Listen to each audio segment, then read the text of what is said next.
I often criticize Modi and his government in my videos for being extremely short-sighted, leading India into a dead end over 11 years of governance. As a result, many Bharat Empire netizens are very dissatisfied with me, believing I fear India becoming a superpower under Modi's leadership, threatening China's position.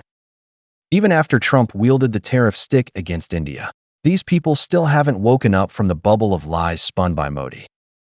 Over the past 11 years, Modi and Gautam media have spread fake news, claiming India is a democratic ally of the West and a steadfast friend of the U.S.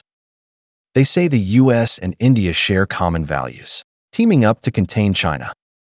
But the truth is, in American eyes, India is just a stray dog that voluntarily submitted, lacking both capability and loyalty. That's why Trump humiliates India by imposing 50% tariffs. After the U.S. humiliated India, Gautam media and Modi's fans, who once hyped U.S.-India friendship, began advocating for India to join China against the U.S. Such naive ideas were mocked by Chinese netizens, who refused to replay the farmer and snake story. Facing a two-faced snake like India, the Chinese won't save it. Yet this hasn't woken those living in these bubbles of lies. They still boast about India's friendship with Russia to counter the U.S. This is utterly baffling. Before Modi took power, India was Russia's guard dog, consistently the largest buyer of Russian weapons. Since the Soviet era, India received substantial Russian aid. But after Modi came to power, especially when Russia was mired in the Ukraine war, India chose to betray Russia. At Russia's most difficult moment, Modi visited Kiev, hugged Zelensky, and flaunted their friendship. India bought Russian oil at low prices, resold it at high prices, and made a fortune. Meanwhile, they paid for Russian oil and gas in rupees, leaving Russia unable to fully utilize the funds. Yet, after being abandoned and beaten by the U.S., India suddenly remembered its former master, Russia. Jaishankar visited Russia and met Putin, beginning to criticize the U.S. in various settings, claiming the U.S. is bullying India.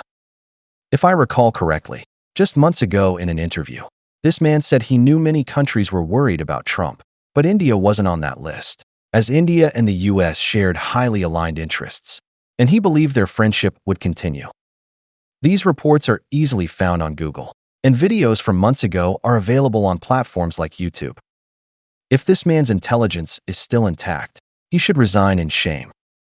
His diplomatic efforts turned a friendly U.S. into India's master and then its enemy. What qualifies him to remain foreign minister?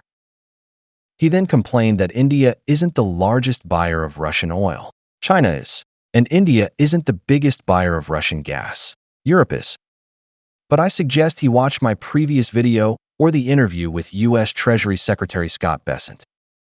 China and Europe bought oil from Russia before the Russia-Ukraine war as part of normal national strategies. Before the war, India's oil purchases from Russia were 1% of its total imports. After the war, this soared to 42%. This is clearly exploiting Western sanctions on Russia to resell oil. When Modi hugged Zelensky in Kiev, he didn't mention India's increased purchases of Russian oil and gas.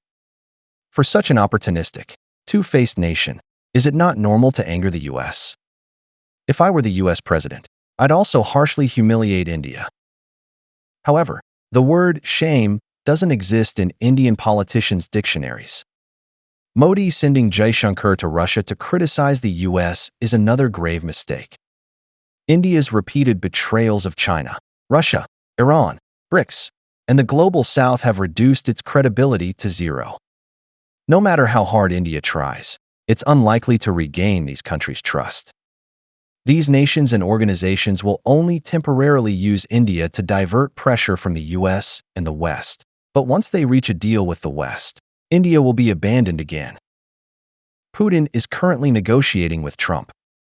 Once the Russia-Ukraine war ends and sanctions on Russia are lifted, Putin will immediately open his ledger and settle scores with India and Modi for their shameless betrayal. China is the same, now in tense negotiations with the U.S., determined to protect its core interests and unafraid of U.S. blackmail. If India wants to stand with China, that's fine. But if China and the US reach a compromise, redraw spheres of influence, and establish new rules for benefit distribution, India will be the first to be abandoned. China and India have fundamental conflicts involving history, territory, national strategy, and other deep, systemic factors that cannot vanish just because of a shared anti-US stance. If Modi's brain is still functioning, he should immediately abandon resistance to the US and, like Vietnam, curry favor with Trump and his family, offering enough benefits and emotional value. Unconditionally accepting US tariffs on India and opening markets for Trump-specified agricultural products might convince Trump to lower India's tariffs to around 20%, like Vietnam and other countries, giving Indian companies a slim chance of survival. India's companies are already less competitive than those in Southeast Asia and Mexico, and a 50% tariff is essentially a death sentence for India's exports to the US.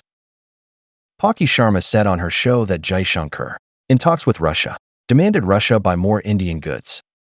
I don't know if her brain is broken or Jaishankar's, but what Indian goods are worth Russia's purchase?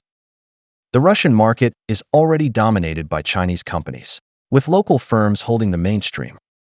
With Russia's economy under such wartime pressure, would Russians use their precious savings to buy India's inferior products? Besides, Russia's market is tiny, less than 1/10 of the US market. Hoping Russia's market can replace the US market, isn't that a broken brain? In this video, I predict Modi has only two paths. First, go to Washington again to kiss Trump's ass and beg for leniency. Second, lead India to change colors again, plunging it into the abyss of hell. It won't take long, within months at the earliest, or by this time next year at the latest. My prophecy will be verified.